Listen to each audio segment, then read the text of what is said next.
Good evening. It's 7:03. I'd like to call to order the regularly scheduled meeting of Beloit City Council, August 15th. The first item is roll call. Roll call shows Councilors DeForest and Levy absent. I would note that Council President Levy contacted me earlier today. He had a job commitment that came up, and he indicated he would not be able to be here this evening and asked that I run the meeting in his absence. Councilor DeForest is, as I understand, out of the state, and maybe even perhaps out of the country, I'm not certain, but she's not able to make it this evening with us. Next, we have Pledge of Allegiance. Please stand. I pledge allegiance To the flag of the United States of America and to the republic for which it stands, one nation, under God, indivisible, with liberty and justice for all. Next order on the agenda is special orders of the day and or announcements. We have none this evening. Likewise, item number 4, public hearings. There are none this evening. Next is citizens' participation. This is an opportunity for individuals to address the council on issues that we'll either be dealing with this evening or perhaps in the future. I have not received any documents indicating anyone wishes to address us, but if you do, please step forward and introduce yourself and give us your address. I would ask that you limit your remarks to approximately 3 minutes, and while I won't be rude and cut you off in mid-sentence, I would ask that you try and limit it to that. If anyone would like to address us, please step forward. Seeing none, we'll move to the consent agenda, item number 6. All items listed under the consent agenda are considered routine and will be enacted by one motion. There will be no separate discussion of the items unless a council member so requests, in which event the item will be removed from the general order of business and considered at this point on the agenda. First, does anyone wish an item removed from the consent agenda? This evening it consists of items 6A through C inclusive. Is there a motion to approve the consent agenda? Mr. Haynes, is there a second?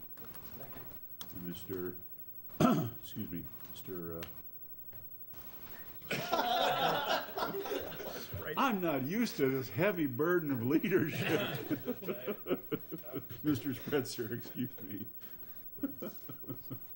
All right, all in favor signify by aye. Aye.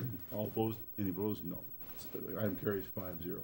And I apologize, Mr. Spritzer. The next item is number 7, ordinances. 7A is a proposed ordinance to repeal and recreate section 1.13 of the Code of General Ordinances of the City of Beloit pertaining to electoral ward boundaries, and to repeal and recreate section 1.14 pertaining to polling places. This is before the council for a first reading with a request that we suspend the rules and proceed to an action on the merits.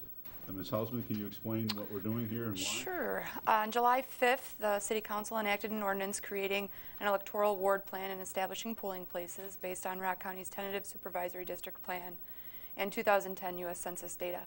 Several changes have occurred that have changed the process by which counties and municipalities redistrict and have impacted the city's approved ward plan. Wisconsin Act 39 changed the redistricting process from a bottom-up process to the top-down process, and Wisconsin Act 43 created new Assembly and Senate districts and ultimately split the city of Beloit in half.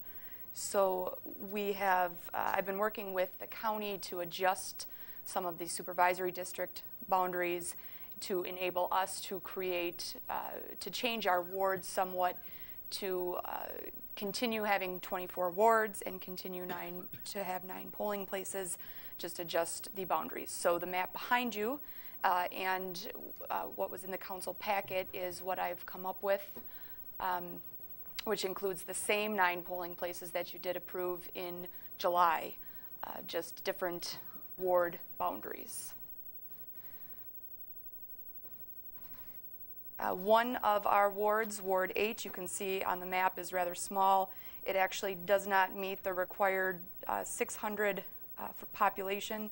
However, Act 39 provides an exception to this population requirement for wards created due to redistricting, a redistricting act by the legislature.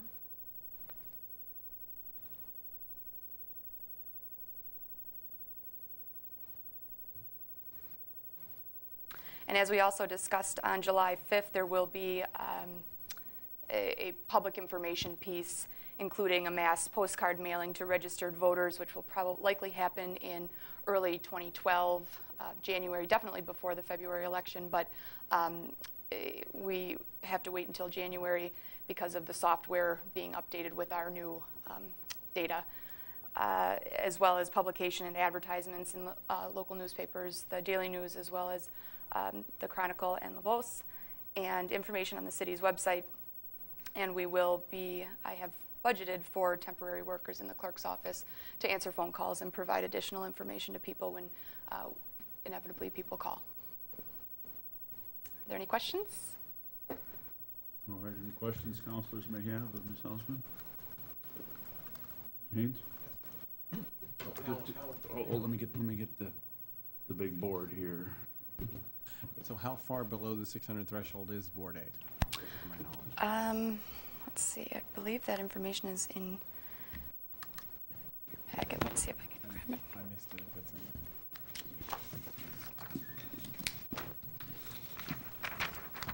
there. Ward 8 has 278 people. Okay. And if Ward 8 becomes a problem, it can be combined into Ward 13, but I didn't want to do that because the council enjoyed so much people not having to cross the river to vote. So I kept it on its own. Okay. You know, that was going to be my question. If it's that small, why keep it? But you answered it. Right, and that is actually in the supervisory district that's on the east side of the river. Mm-hmm. So it can't be combined with any of the wards on the west side of the river. So we have to create our wards within the supervisory districts and within the the Does this plan legislative need to go boundaries. to the county then for approval as well? Our ward plan will be sent to the county, and the county's supervisory district plan hopefully will be approved by the county on September 8th. Okay. So they don't approve our ward plan, but they approve the supervisory district plan on which our ward plan is based. So this is the building block they use to Yes. set up their supervisory districts. Yes. Additional questions or comments on 7A? Mr. Noonan? Thank you, Mr. President. Just a comment. Beloit has been in the 45th Assembly District for decades and decades now. It's unfortunate that the political polarization is dividing this up. Hopefully on a positive side, I've heard many people talk about that. On a positive side, we could possibly have more allies now moving forward in Madison, and so since we don't really have any choice, hopefully we can find the positive out of this and be a better city because of it. Thank you. All right, Mr. Spritzer? Thank you. Along the lines of what Councilor Noonan said, I think obviously the splitting of the city remains a mixed bag. I wish that hadn't been the way it turned out, but just did want to note for anybody watching that the reason we're back here, is that Rebecca did draw all these lines and did a fantastic job of them before, and that the reason she's had to draw them again is because the state legislature decided to jump the gun on what normally does start here, and so that's why we have to go back and do it again. And I think that was unfortunate, but it looks like a great map given the circumstances. All right, Mr. Noonan again? You had something? No, you had, my pleasure. oh, all right. All right, anyone else have any comments, questions? Or is there a motion to suspend the rules and proceed to action on the merits this evening? Motion to approve. To suspend the rules? Suspend rules. All right, Mr. Lupke? Second. And Mr. Haynes. Any discussion? All in favor signify by aye. Aye. Any opposed? Very well. Action, the 5-0 carries. Is there a motion to approve 7A? Motion to approve. Mr. Lupke Second. and Mr. Haynes. Again, any questions? All in favor signify by aye. Aye. Any opposed? Very well, motion carries 5-0. Item number 8 is appointments. There are none this evening. Item number 9 is councilor activities and upcoming events. Mr. Haynes, can you start us off this evening, please, sir? I'll start us off by passing. Very well. Mr. Lupke. I'll pass to you. Mr. Noonan. Thank you, Mr. President. I had an opportunity to attend a great chamber event about a week ago today. Two state senators were nice enough to come to Beloit. Our But home, push your oh, button. isn't that hitting there? Yeah, Okay. yeah. Our hometown senator Tim Cullen and Senator Schultz from Richland Center were here in Beloit for multiple events to try to promote bipartisanship and coming together the future. And it was a pleasure to attend, and I hope that this is a start of a new chapter. Thank you. Mr. Spritzer. I had a great time at the National Night Out, touring a number of block parties, and heard from a number of residents about issues in their neighborhoods. So I'm looking forward to continuing to follow up on that. And there's a couple of events coming up. I'm looking forward to trying to get to the Latino Community Fair on Friday, and also the Send Your Legislator Down the River event coming up in September that we got a notice about, and I hope that should be an interesting one. All right, thank you. And I also attended the sessions with Senator Schultz and Cullen, and can hope that perhaps a seed of bipartisanship might grow rapidly in Madison. Item number 10 is City's Manager's presentation. Apparently there is not one this evening. Item number 11 is reports from boards and city officers. 11A is a resolution approving Public Works Mutual Assistance Agreement. Mr. Arft. Thank you, Mr. President. Councilors, this is a mutual aid agreement that was put together by the Wisconsin Public Works Association. This agreement is modeled on the famous MABUS agreement, which is in use by fire departments now in a number of states throughout the Midwest.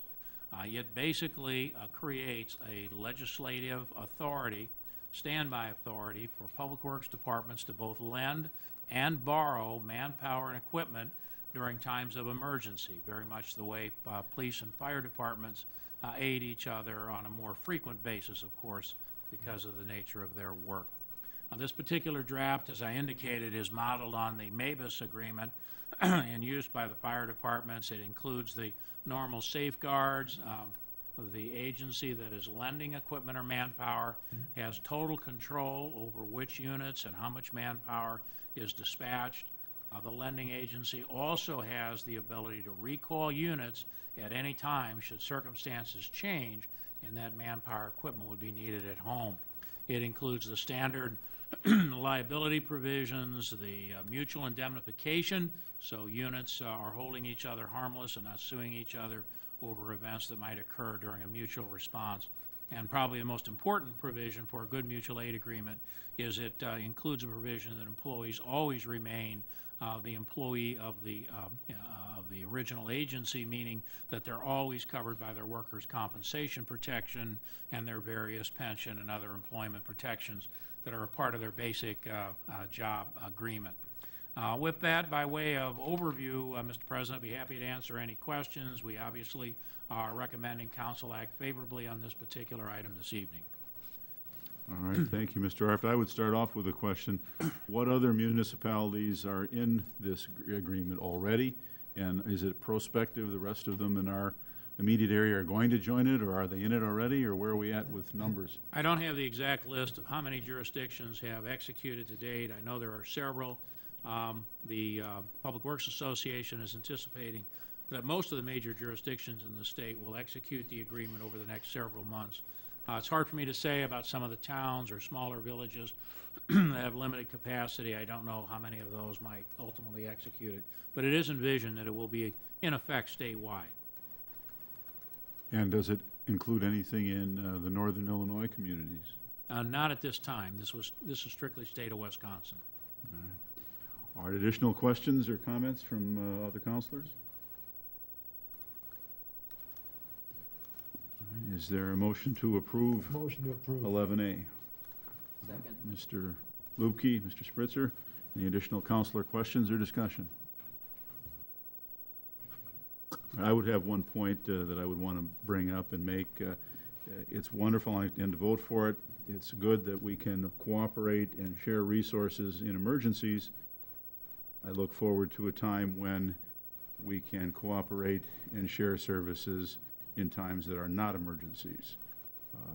I would point out in both of my two State of the City addresses, the times when I was president of this body, I called for changes in the way we deliver municipal services, and that cry has gotten louder and stronger and financially more necessary since those otherwise forgettable speeches.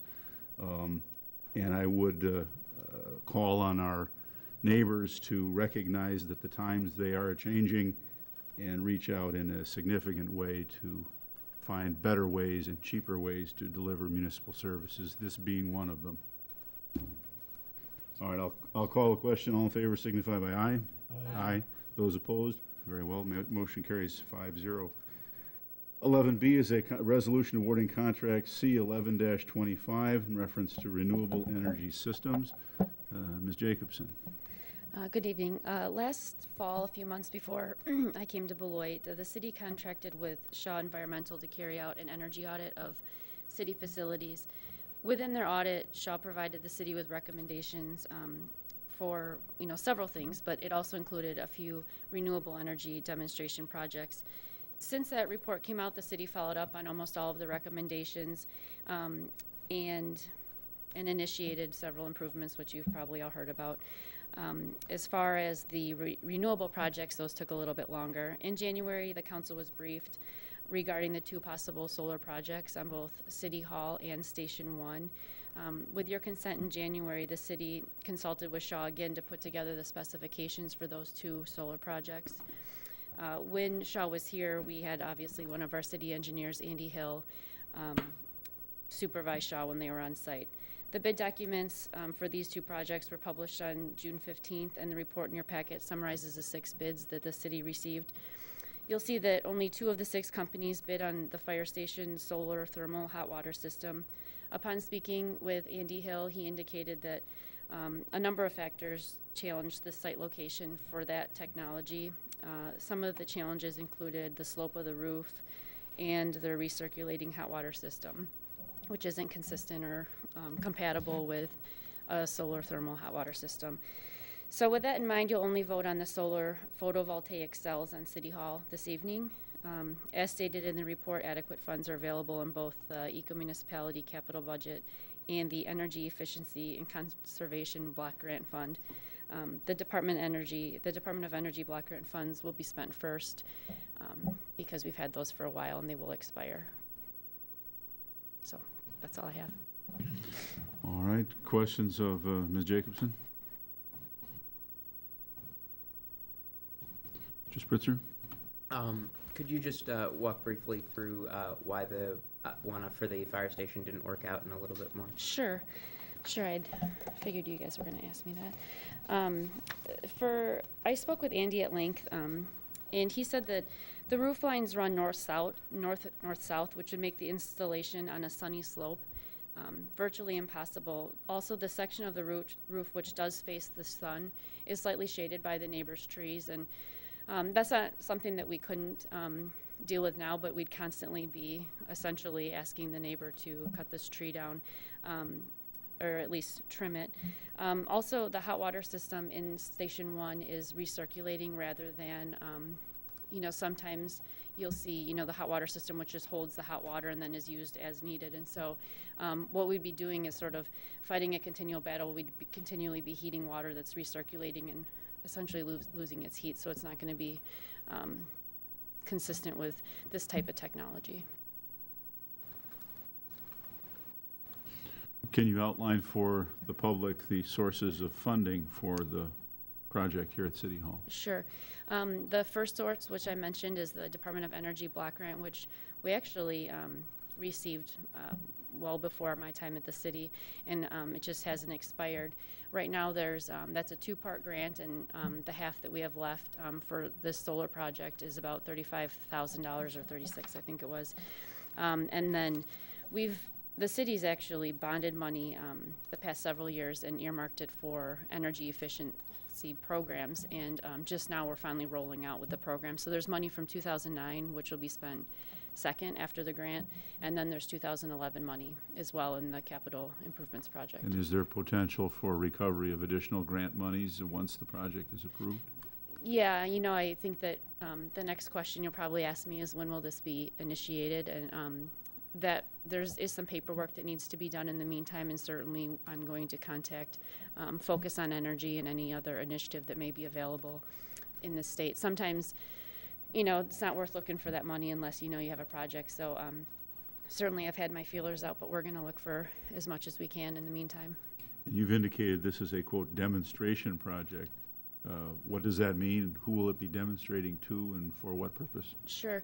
I would say that every time, excuse me, that I'm in the public and I speak about solar or really renewable projects or green projects with the city is that I reference the council's 2007 memo or resolution where you indicated, as a board, indicated that we were going to be dedicated to trying to reduce our dependency on non-renewable resources. And so this is consistent with that. It's a demonstration project in that the return on investment is probably a bit longer than you'd like, but it will, as the report indicates, reduce or at least cover about 8% of City Hall's energy usage. And so it's a demonstration both for our residents and for our employees. And as you know, we have several green businesses in town, so it's kind of working with everyone else to say that we're doing our part as well.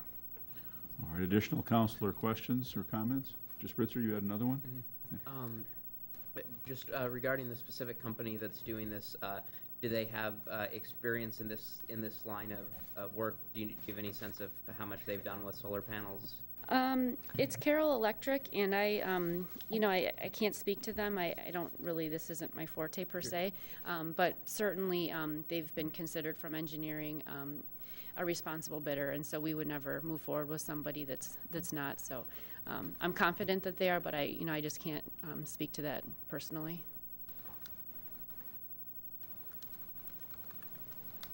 Mr. Haynes? This is actually just a comment. I'm very appreciative that we're moving forward with this. This is something we've been talking about for years now. And while the payback period is longer, this is about bringing these issues to the fore. It's about demonstrating to the public, bringing it into their consciousness. I think this is something we've been waiting to do for quite some time, and I'm really happy that we're moving forward. 8% is 8%. So, all right, any additional comments? I'll call the question. All in favor signify by saying aye. Aye. Those opposed? Very well, motion carries 5-0. 11B is C is a resolution approving the issuance of Community Development Authority of the City of Beloit, Wisconsin Midwestern Disaster Relief Revenue Bonds Series 2011 for the Alliance Development Corporation project. Mr. Yankee. Good evening. Again, this is a resolution approving issuance of Community Development Authority Midwest Area Revenue Bonds to support Alliance Development Corp's expansion project. Last year, Council approved a similar resolution to support the bond issuance for the Kettle Foods expansion project. That project is now driving this particular project. Alliance Development provides the logistics services for Kettle Foods. So as their production capacity increases, they need to move more and more product. At your April 18th meeting, you unanimously approved a development agreement with Alliance Development for their expansion project. That agreement described the incentives provided by the City of Beloit for Alliance to build a 110,000 square foot addition to their existing facility in the Gateway Business Park. The project will leverage about $4.9 million in private investment and create up to 20 new jobs. Alliance is interested in financing up to $5 million of this expansion project using Midwest Disaster Area bonds. This type of financing is similar to industrial revenue bonds, where all financing is done privately between a company and a private financial institution. The benefit to the company is that they will be able to see reduced debt service costs. While the city will technically be the sponsor, this is a private activity bond, which will be issued by the CDA, and all the costs associated with the issue will be the responsibility of the company. The city will not participate in repayment or have any liability for repayment of this particular debt. The approval process involved the CDA to conduct a public hearing, pass an initial resolution, and pass a final resolution. Public hearing and final resolution were conducted and passed just last week. Council must also approve this resolution authorizing the city council president to sign the bond documents, and staff is recommending approval. And finally, there are some representatives from Alliance Development with us here tonight. Any questions? I would have a question, Mr. Yankee, and may have asked this in the past, but refresh my memory if I have. What is the concept behind or underneath this bond transaction? Why is the city involved as with its emprunteur of acceptance, or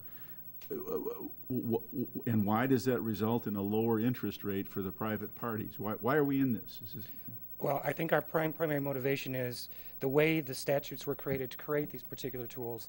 A local authority has to approve it through our CDA in this particular case. Right. Our motivation is to help our companies grow. Well, I know, I understand that, but why did the federal government set this up this way? Is it public-private partnership concept, or? More or less. what I think is they're the- trying to demonstrate that we are supportive of these particular projects.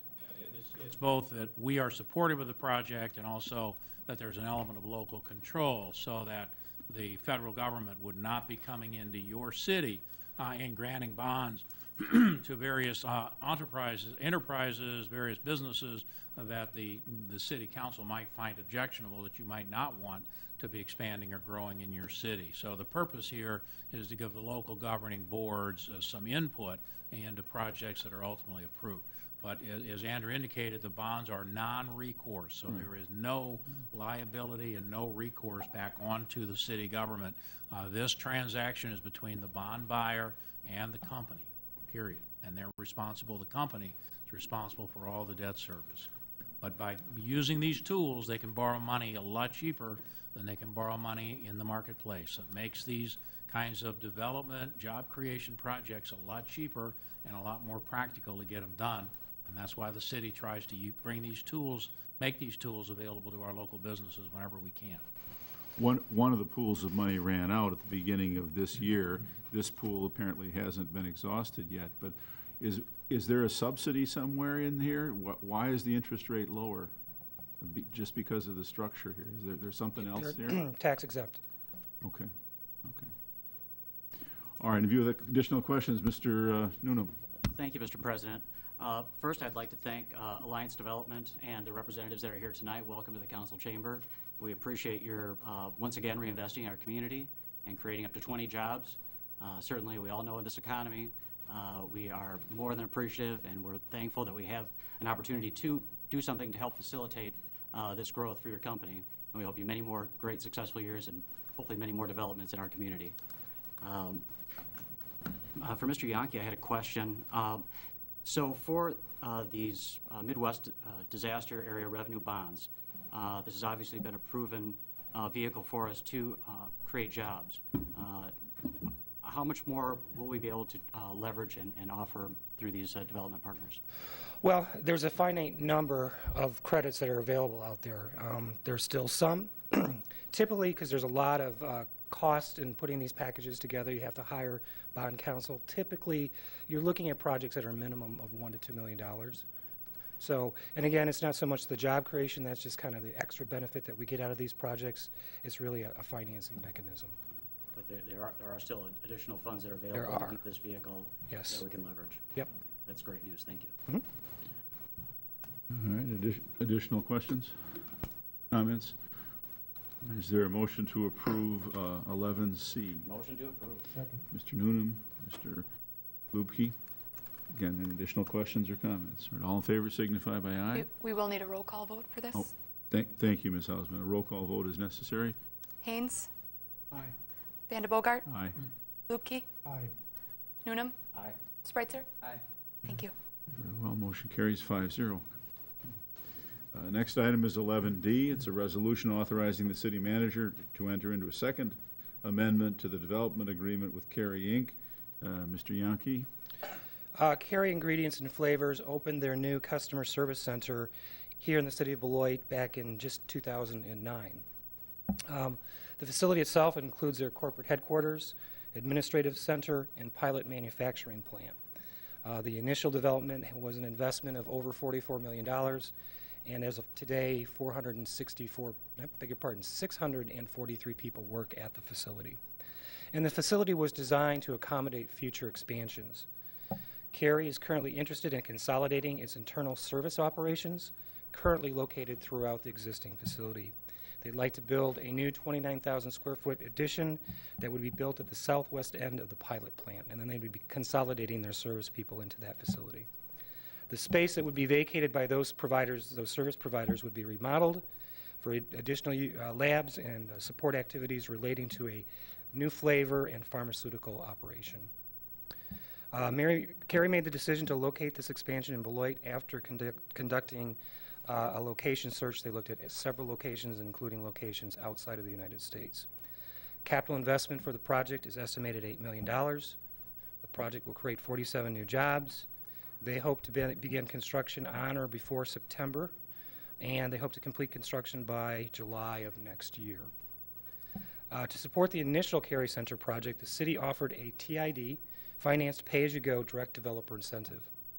This incentive is in the amount of 35% of Cary's annual real estate and personal property taxes, and is being paid out over the course of 10 years with 10 annual payments. To secure this expansion project for Beloit, the city has agreed to extend the DDI payments by 1 year for a total of 11 payments. In addition, the city will provide a one-time $50,000 TID finance grant for the purpose of paying training expenses for the new employees. As well, the Wisconsin Economic Development Corporation is supporting the project and other Cary expansion projects across the state by providing a $1.5 million forgivable loan. And again, staff is recommending approval. And Jim Egan from Cary is with us this evening as well.